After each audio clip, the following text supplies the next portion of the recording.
very privileged to know some of the cosmologists in this country. We have some very good ones, Chandra Wickramasinghe Singh at Cardiff, and a variety of others. Kaku Michu in the States. We had Carl Sagan, the American Carl Sagan of Cosmos.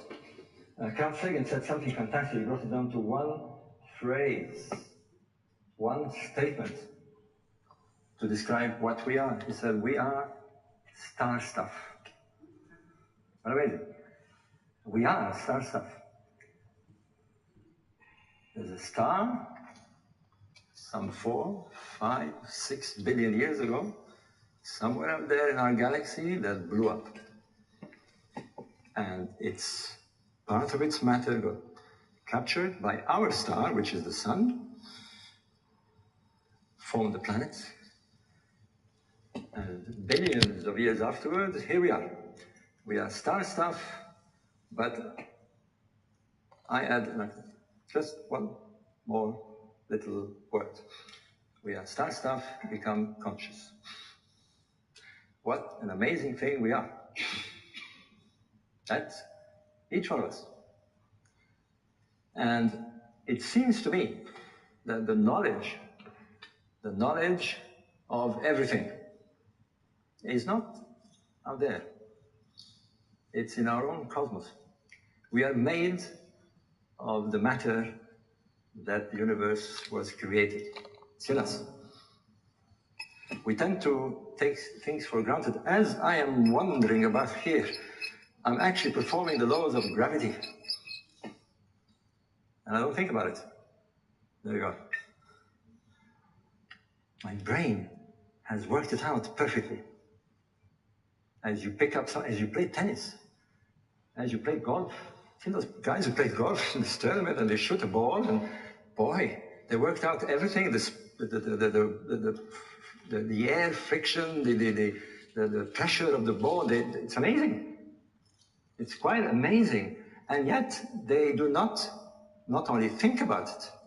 If you ask them to sort of explain it scientifically, they don't. They can't. I remember once, I mean, here's how weird it is. You put some sugar on a spoon, and you take a little lick. I'm about to finish this painting in a minute. Very, very, very little left for me to do. I'm gonna play around with the end of her hair a little bit here. And I really, really do. There's like this little spot right here that needs to be filled in with white. There's just like one little brush stroke of white right there. Fill in her hair with some more highlights right down to the end of it here. And that's it. After I get that done, I will sign this painting. And it will be complete. It is a masterpiece as we look at it now. I mean, obviously you can tell this is a masterpiece. This is a masterful piece of artwork. But when I sign it, it will become official. You know, it will be an official, completed Travis Prince, one of a kind, original commission portrait. You don't find these everywhere, every day, people. You know, you got to know somebody who knows me in order to get stuff like this.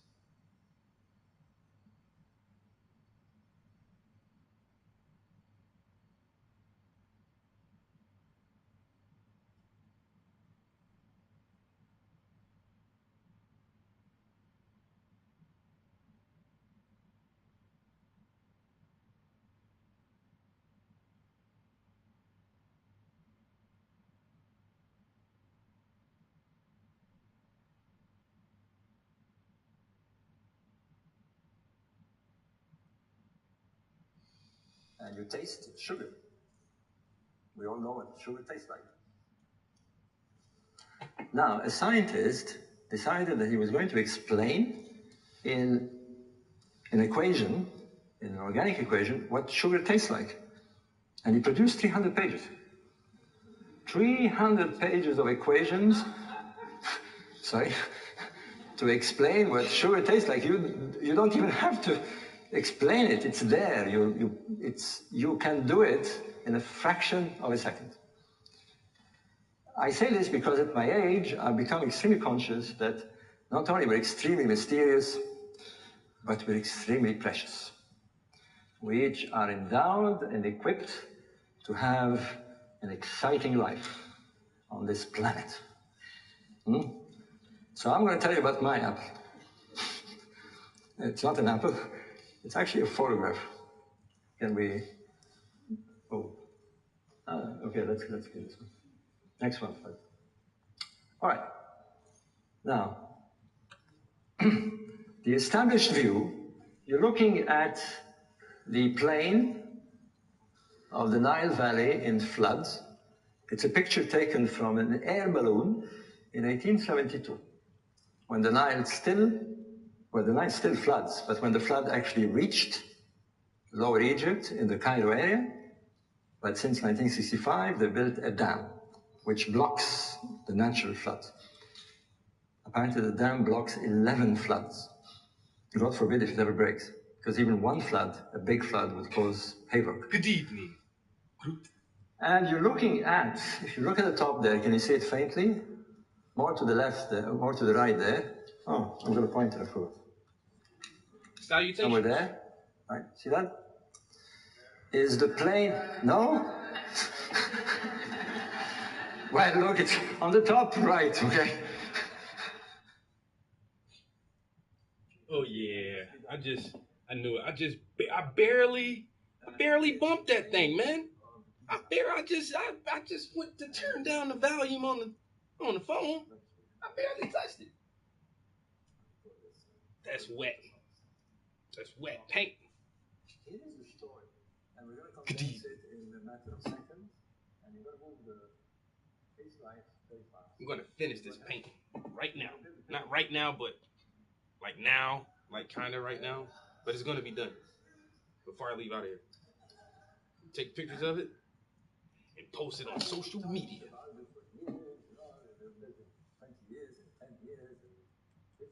You see how they have me slaving at work, doing all that damn paperwork, all them calculations and shit, man. Gotta add up. So at the end of the shift, we make boards, like deck boards and porch boards on your front porch and your deck. We make boards like that out of plastic. And so throughout the day, we make fucking thousands of these shits from each individual line or each individual machine. So I gotta just make sure we add up everything that we made today, all the good pieces we made, all the scrap pieces we made, all the pounds together, all this other shit, man. Make sure everybody's there and all, man. It takes me a fucking damn near an hour just to do paperwork in the evening. I be trying to get that shit done like early because I get off at 6. I be wanting to leave out of that bitch right at 6 o'clock. Like the night shift guy who was there when I came in this morning, he didn't get his paperwork done until like, when I got there, he didn't even start his paperwork like 6 o'clock. He ain't even started yet. And dude ain't leave out the factory till like 7:30, 7:40. I was like, dude, how the fuck you stay here an hour and a half after your shift is over doing paperwork? If you get on that shit early, you already know what it is. You already know what the fuck we got to do. Start that shit early. You can leave right on time. The questions. Who put it there?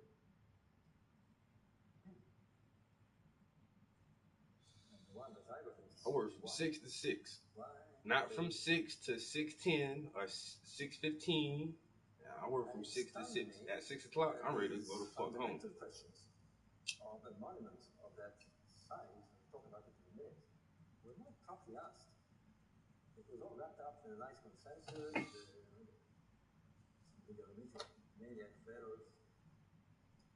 Where is the union? I was going to say megalithomania pharaohs, but build this. They wanted to build giant tombs to impress their population, and so they did. They mobilized the nation for dozens of years, and they built this tomb. We have the next one. There's a nice view of Giza at night. It's one of those things. There's a friend of mine who owns a small guest house. Literally, the picture is taken from his balcony. If you ever go there, try and visit Gouda Fayed. He's a friend of ours. We go very often. He has this view all the time. And Gouda says he stopped looking at it because it's so damn provocative. You know, it's very funny with Egyptians around the pyramids. They stopped looking at it because you can't. You know, the answers don't come out, and eventually you ignore it. A bit like, I suppose, with crop circles, no? When suddenly scientists got bored with it, they think, no, it's easier to say it's just some nutcases doing it, and that's it. Because to ask the questions is so provocative. It's so provocative. I wasn't going to talk about crop circles, but Francine showed a picture at the end of her talk, and I can tell you, I used to be a land surveyor and a building surveyor for many, many years, and if this was done overnight, there's no way. Now, I don't know who and what and how, but you can't do this. You can't set out something like this. It'll take weeks, if not months. I used to set out buildings, hospitals, airports, and I can tell you, we spend weeks and weeks and weeks doing this. So that alone needs an explanation. It demands an explanation. And it's left, you know, where are the scientists working on this? It's quite amazing. Well, with the pyramids, there they were, Egyptologists, and that's it, you know, their tombs, and bye-bye. Thank you very much. Well, the problem is this. This is the problem as far as I'm concerned. Can we move one side? Is you're looking at an overhead view of the Great Pyramid. Now, I'm not going to go into all these statistics, so you can put St. Paul's Cathedral and all this stuff in it. But let me give you just a few, because the scale of this monument is literally frightening. I was with a friend at Stonehenge. The antler of Stonehenge, the actual circle, I don't know, estimated about 30 meters. Size of this, a bit more than this room, right? Maybe twice this room. This room is about 20 meters, right? The base, the base of the pyramid, base. Each side is 230 meters. You would put about, I don't know, 15 Stonehenges next to each other. That's the size of this structure. It's 146 meters high, but that's not just its size that frightens and awes. It's precision. I usually like to give this little analogy. I bought this on a British Airways flight, my watch. Girlfriend tearing my It's hair. one of these secondas you buy at £60. It's been a very, very good watch. It's worked for years. I've changed the batteries every 4 years, and it's fine. And they tell me that it's accurate within 5 seconds a month. I'm happy. 5 seconds a month. I mean, I don't have any appointments that require that kind of accuracy. No. I'm happy with 5 seconds a month. But if I wanted this to be 100,000th of a second, I'd pay millions and millions of pounds.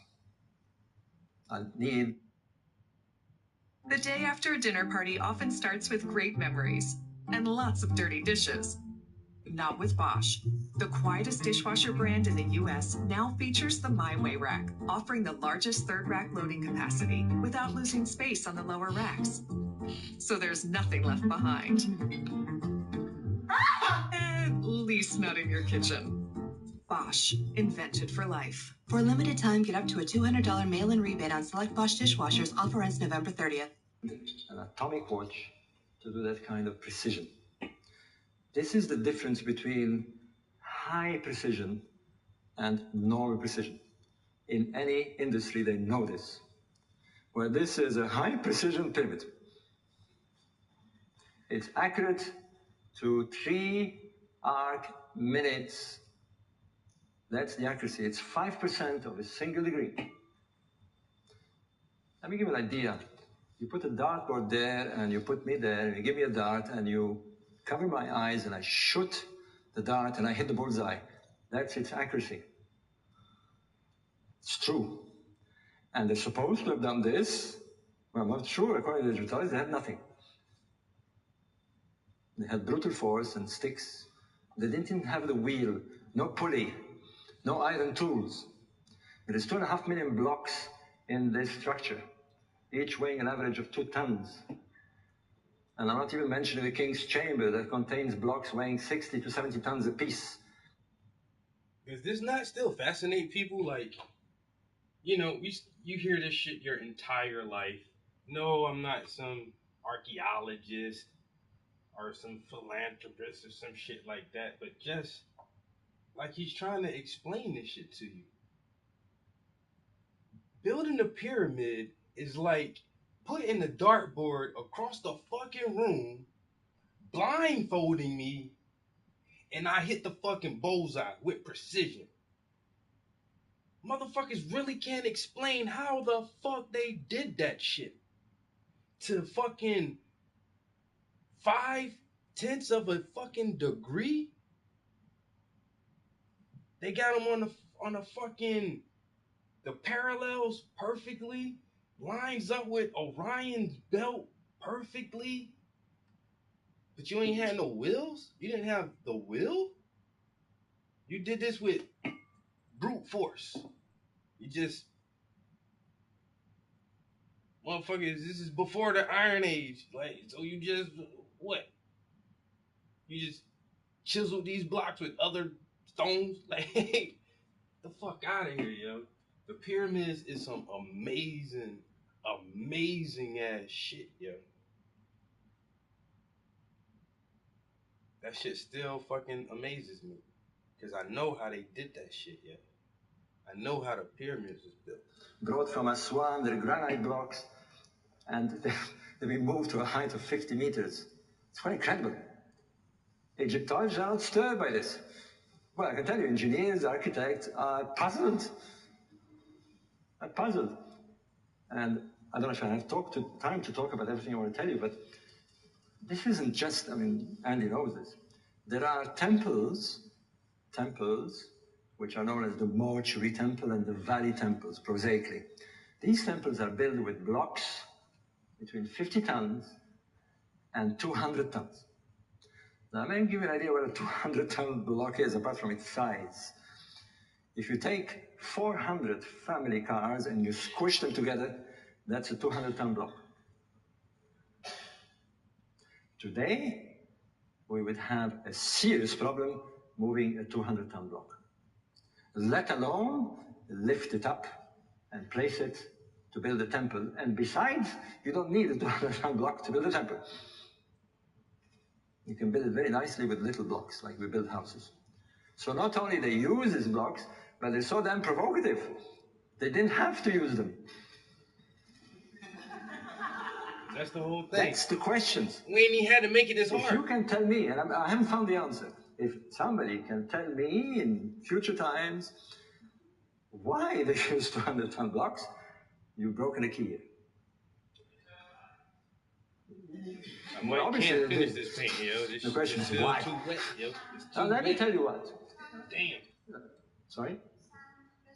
Well, yeah, many ideas. She said it. Yo, this is the first time I've listened to this lecture, but she just said it. He kind of threw it off real quick, like, yeah. Yo, she said sound resonance. Listen to the lady in the audience, yo. This shit is gonna go back like 3 whole minutes because it won't ever let you just go back a few seconds. You can build it very nicely with little blocks, like we build houses. All right, somebody in the audience says these blocks, but they're so damn provocative. They didn't have to use them. That's the questions. If you can tell me, and I haven't found the answer. If somebody can tell me, he throws it off real time, fast though. Listen how fast he throws it off. Why they use 200-ton blocks? You've broken a key here. Well, obviously they did. The question is why. Now let me tell you what. Sorry? Well, yeah, there's many ideas. But it's the equivalent. Oh, okay, it's raining outside. There's many ideas. And instead of taking your umbrella. But okay, now listen. That lady said sound resonance. Yeah, well, there's many ideas. So you're saying that almost any other thing, that any other way that you've come up really doesn't seem plausible. But you see that they had some type of amazing technology that we don't understand fully to do that with. And sound, they're not just doing big experiments. They've been, experimenting with sound for a while, and they've actually started levitating shit just using sound harmonics and different frequencies, in small, controlled, scaled experiments and shit. But I think the fucking Egyptians probably had a song, not a song per se, but a chant or a mantra or something that they would audibly hum or chant or something to fucking cause a certain harmonic frequency.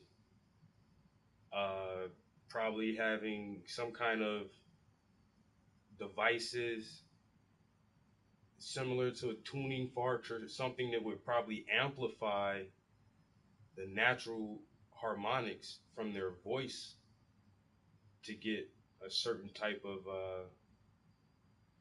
levitation effect, yo. Basically, motherfuckers talked the building together. They spoke the building together. You know what I'm saying? How they chopped the blocks, I don't know that. How they quarry all the fucking blocks. Now that's something else, because the blocks are fucking, like you say, they're huge, and they're fucking cut with like laser fucking precision. I don't know. I think the Egyptians had some type of sound technology. All these large pillars and obelisks and all these other grand structures, like they couldn't. There's no way to move that shit like that. I think sound is the best explanation, the most plausible explanation for most of the heavy moving. You know what I'm saying? Not saying that every block was done like that, because the smaller blocks people could have moved and lift and placed stones, but for the bigger stones, the motherfuckers were levitated. That you take your whole wardrobe with you. Makes sense. You see yourself carrying a wardrobe, and why? Okay, you can ask me this at the end. But I'm saying this because and these are very obvious, provocative questions. The one that needs to be answered, and that's the one I approach, is that the accuracy of this monument towards the cardinal directions is so precise, that it demands an explanation. Because building a pyramid that size is already a huge problem. Building a high-tech pyramid multiplies the problem 100-fold, like the watch. It demands to be answered. And I decided to somehow try and answer it. Can we move? Because you're looking at a graphic image of the inside of the pyramids. You probably know all this, but let me go very fast. The entrance is in the north. You have a so-called subterranean chamber. You go up a ascending corridor, along a horizontal corridor into the Queen's chamber, and then into this marvelous grand gallery, those who have visited know what I mean, and break into the King's chamber. think this is And the thing that I will I bet this guy is gonna be on some alien shit. Watch. Oh, the aliens built the pyramids. focus on, and it's the big deal, by the way, I'll tell you at the end, is those very narrow shafts that shoot out from the south and north walls of these chambers. So that's the inside. Nobody yet has provided a suitable explanation why they had to have this kind of interior. And no one, I can tell you because I was deeply involved with this since 1993 when the famous door, remember the door that was discovered? At the end of this shaft, at the end of the southern shaft, nobody has come up with a logical, reasonable explanation why they built those shafts. Let alone put the door at the end of the ones in the Queen's Chamber. And by the way, Queen's Chamber and King's Chamber are just names that we give to these things. It's Egyptologists that call it the Queen's Chamber and the King's Chamber because they have no idea what these chambers are about. And we have the next one. Well, what we began to find out, before my time actually, is that these shafts had stellar alignments. This was discovered in 1964 by Virginia Trimble and Alexander Badawi. She is now, or was until recently, the head of the Astronomical Union in the United States. Very, very prominent astronomer who got involved, literally involved. She was having a lovely love affair with Alexander Badawi. Alexander Badawi, who died quite a few years ago, a rather famous Egyptologist. It turned out the perfect combination because he was an architect and Egyptologist, and she was an astronomer. And they posed the question, what are these shafts for? And she, as an astronomer, began to sense that, well, they might have alignments because the monument is perfectly aligned, it's aligned to the cardinal direction, there might be something, and it's pointing to, the first clue was the northern shafts, because they were very obviously pointing to what we call the circumpolar region, where there is the polar star. In those days, the pole star was Thuban, Alpha Draconis. Today it's Polaris. Well, I'll go into that later. Because of precession, the stars shift. Incidentally, because of precession, you might be interested, I was going to tell this yesterday, was the heliacal rising of Sirius. So happy birthday, Sirius. It's a new year of the Egyptians. It's when the star Sirius would rise after 70 days of invisibility. Big feasts in Egypt in ancient times. But it used to be in the summer, around the summer solstice. It's moved now 45 days. A little aside. This gave them a clue that there's something to do with the stars.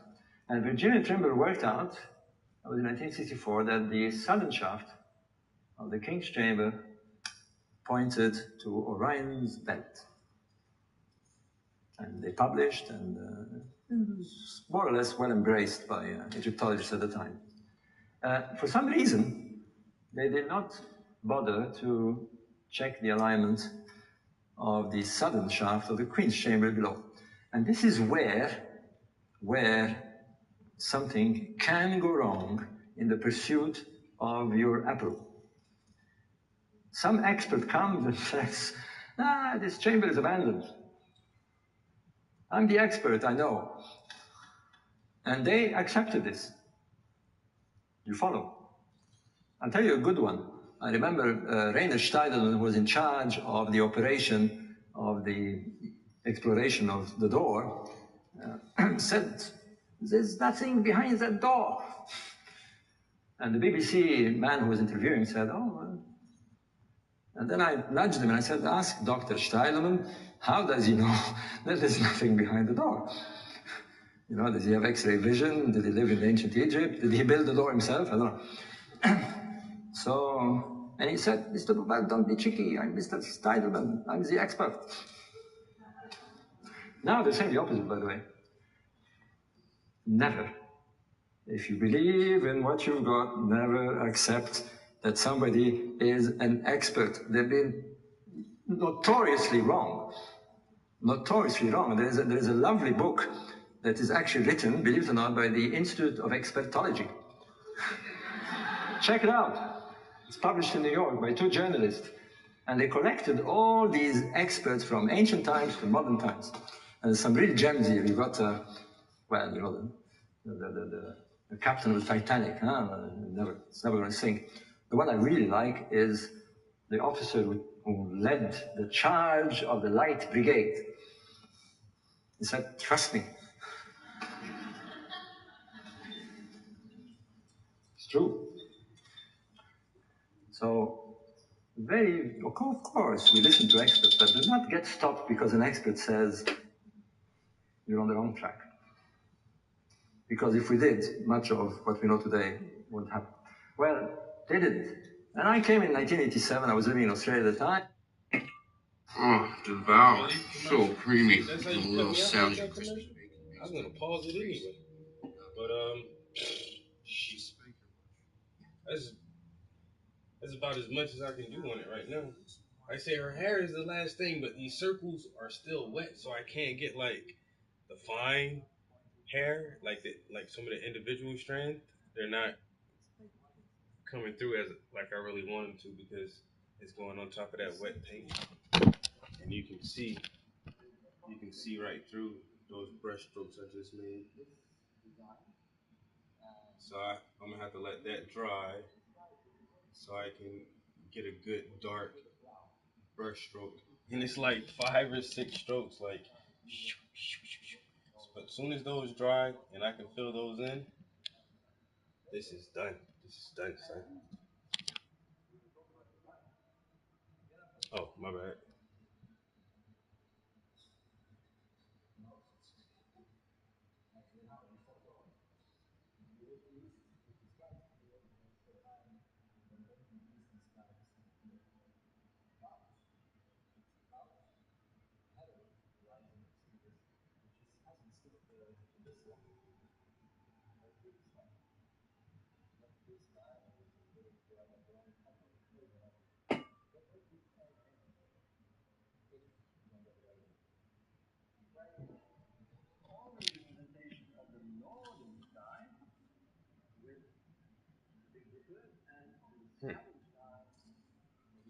I just noticed that.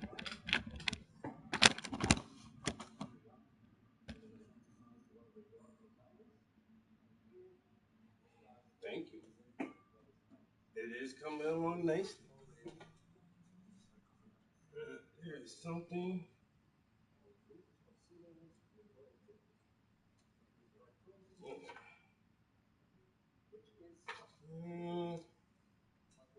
Something I don't really like right there. Let me see if I can just. I hope I don't fuck it up because when I do stuff like this, I don't fuck it up.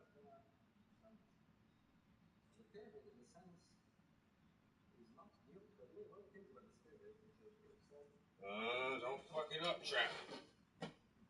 But I don't like that part.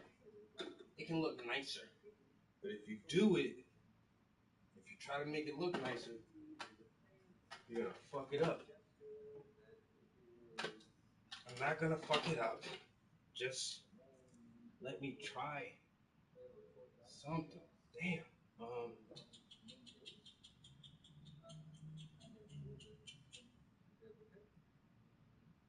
Let me just try something. And I promise I'm not gonna fuck it up. Because it's almost done.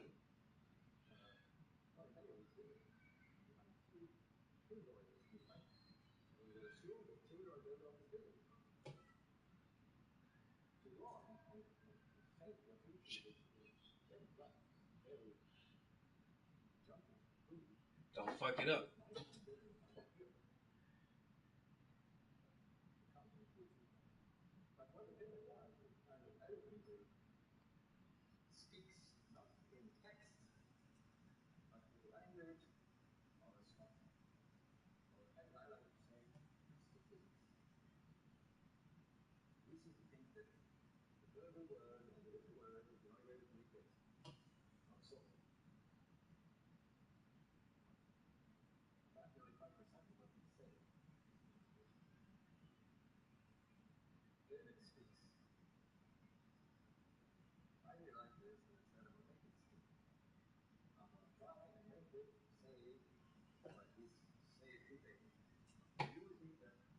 I told you I wasn't gonna fuck it up.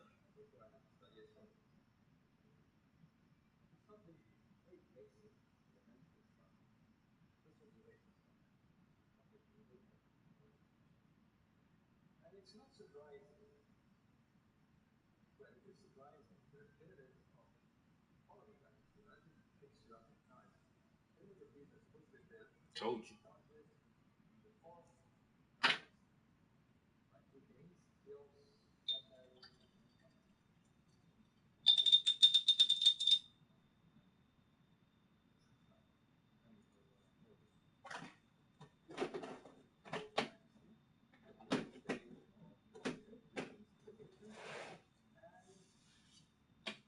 All right.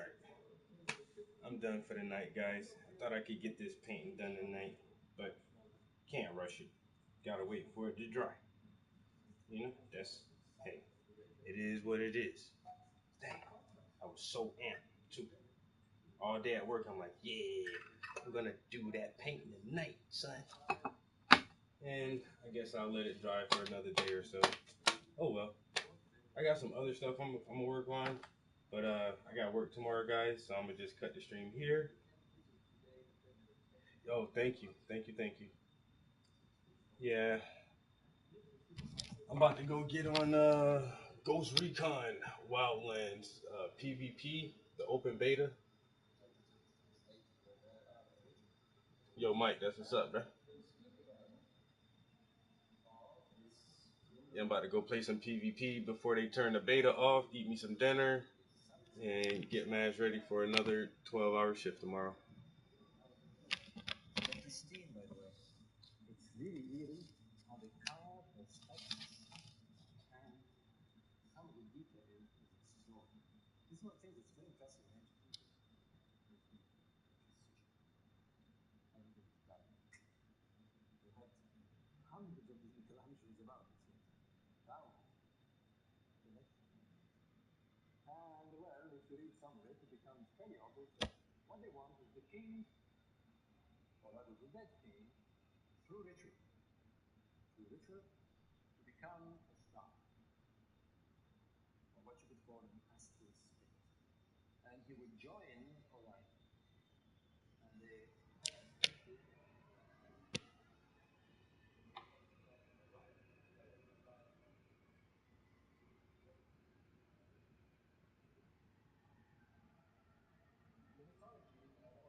Yeah, that's what it is. This is what I do it for, man. For the art lovers, art and education. You know, ain't no sports going on here. Ain't no hibbity hoo ha going on here. Ain't got nothing but that good art and education. Yo, like and subscribe to the channel. Hit the bell so you always get that notifications when I'm in here. Like I work today, bro, 12 hours. Even after a 12-hour shift, I come home and I try to get in the studio for, a little while, at least an hour or so. On my days off, that's all I do. This is my man cave, my little art studio. Keep up with all the projects I got going, yo. Got a stack of paintings right there. There's 4 of them. Those are my next 4 projects. So everybody stay on the lookout for these. These are going to be some awesome paintings right there.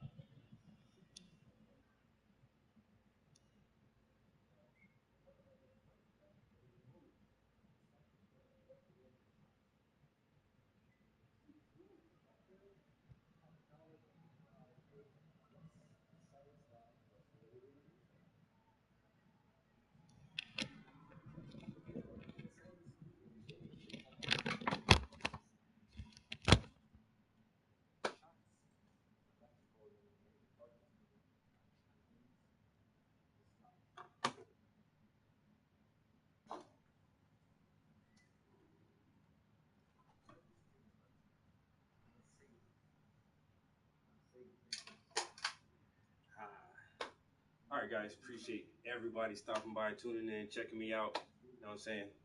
Watching the progress of this painting come along right here. I've been having a wonderful time working on this piece. This is a commission for the young lady.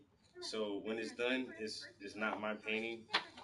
I want to show it off as much as I can before I have to give it to the owner, you know, because this is a really dope piece. You know what I'm saying? The background came together really well. Me and her actually collaborated on the idea and concept for that together, so that, you know, she actually did have a lot of input with this piece. And even down, like, she had several photos to choose from, and so we narrowed the photos down and then, you know, went with this picture. But, you know, didn't really like the background, so we came up with some ideas and went with this idea and that color, and it looks fucking awesome, y'all. I'm really digging this painting. But so yes, just maybe, you know, I'll probably let it sit for like a couple days until it dries enough for me to finish up that one little spot, and then in a couple of weeks, this piece is going to New York. I think she's from New York. But, so yeah, with that being said, guys, always remember to work towards your own dreams. If you're not working towards your own dreams, you're working towards someone else's. And that does you no good at all. So always work towards your own dreams, chase your own dreams, keep dreaming your own dreams. Don't ever let nobody put fire out on your dreams. And in order to do that, you got to invest in yourself. You know what I'm saying? You are important. You are an important person. And if you want to chase your dreams, you got to invest in your dreams. You know what I'm saying? If you got any kind of talent, skill at all, you know, practice, practice, practice. Consciously cultivate your skills and your talents. You know what I'm saying? Master your fucking talents. And once you have your talent mastered, figure out a way to make money off of it. And then you're living the dream, you know, being able to earn a living doing something you actually enjoy doing. That is the ultimate goal. You know what I'm saying? To have fun. When I'm in here, I'm painting. It's like you sending a kid out for recess. This is not work to me, but I get paid for it. So it's fucking awesome. You know what I'm saying?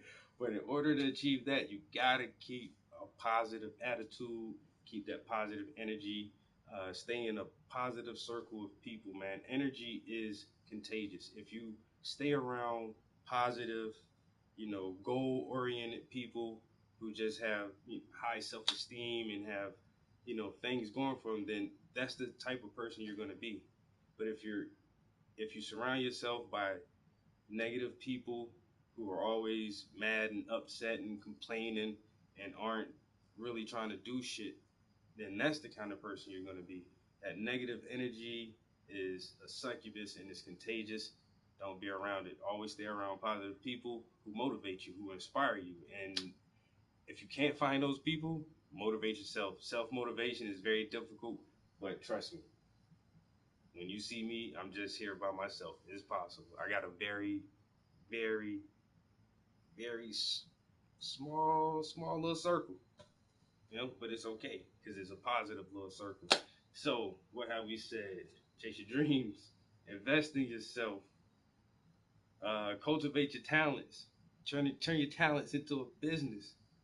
Keep positive attitude, man, and keep putting that positive energy out there, and the universe will always work in your favor.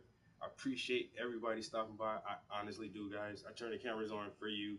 If I turn the camera off, I'm still being here painting, regardless, you know. But since people do enjoy it, which I find amazing, every time anybody watches my stream and makes coffee cakes, this is coffee cakes, people.